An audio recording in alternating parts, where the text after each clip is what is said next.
You might have heard me talk about 5-amino-1-MQ and how it inhibits NNMT and why that is so exciting when it comes to body composition, weight loss, muscle preservation, longevity, and indeed just healthy aging. So in this recording, I want to go in and tell you what it does, but I want to take a bit of a deeper dive into how it does so many things by doing one thing.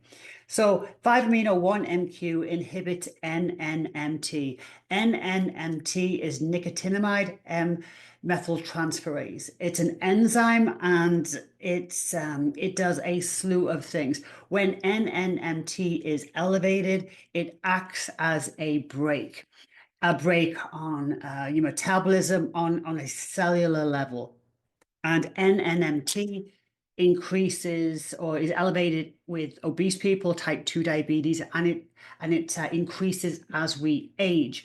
And that can show up with muscle loss, inflammation, and the frustration, seemingly inability to lose weight. How? So inhibit NNMT. So what is the problem with that? Well, NNMT uses nicotinamide.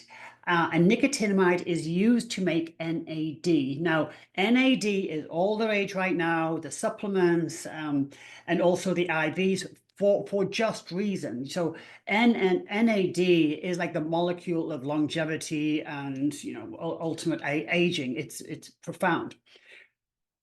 Because NNMT uses nicotinamide for its own purposes, it means you make less NAD.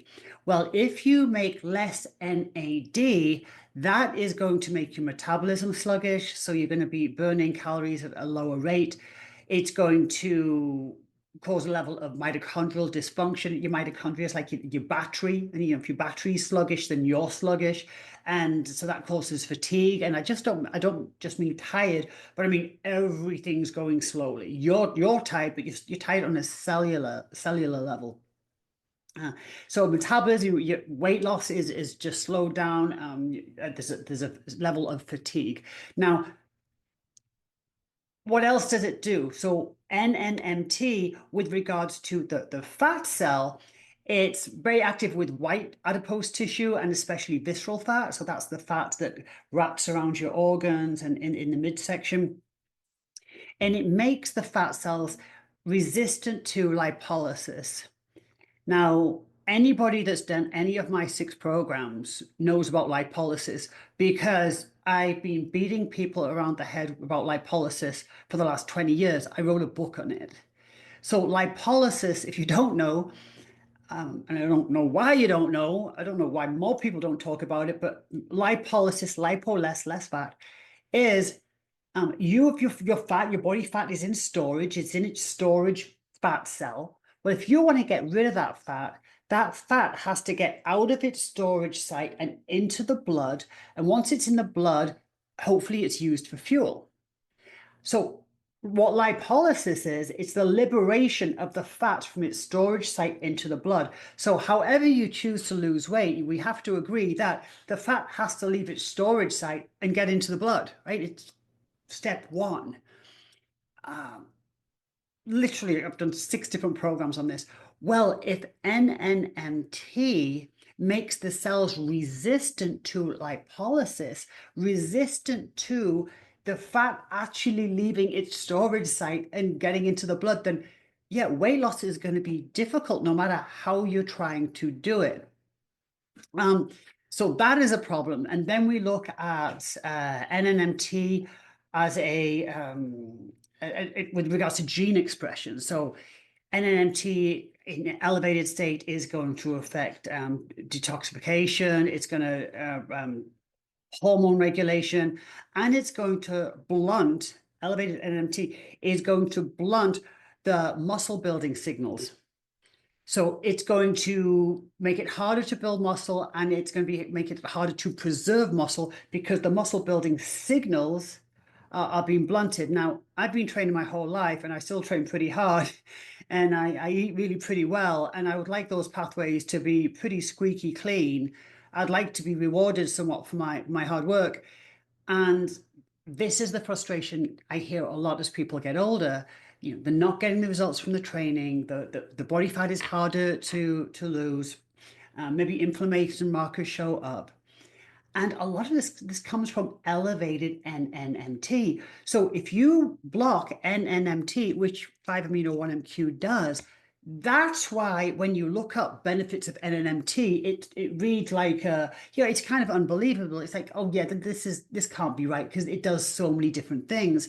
But it does that by just blocking NNMT. That's how powerful NNMT is, and that's why it's a problem when it becomes elevated with age.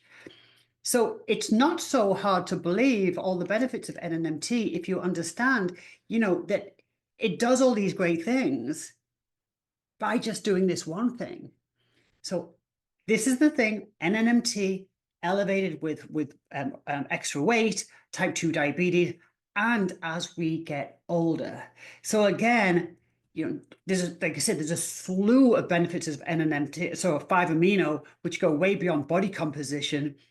But if body composition is your gig, and especially if you're in your 40s, 50s, or above, and now we're fighting, we've got some obstacles in our way, then what this does for me, my belief, is it just optimizes the pathways that were already there.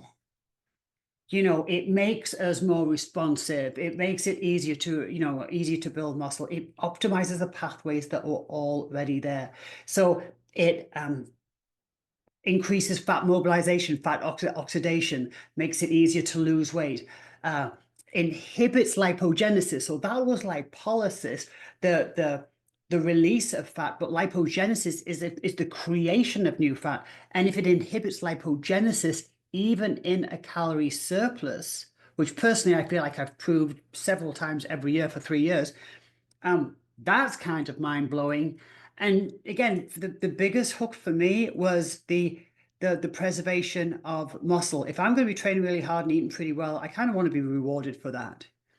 So 5-amino-1-MQ, if you're watching this, you probably already know about 5-MeQ, but I don't see many people explaining the actual reason why it works so well, what NNMT does, and why it can be so problematic as we age. So my website for it, www.the5amino.com. Go check it out.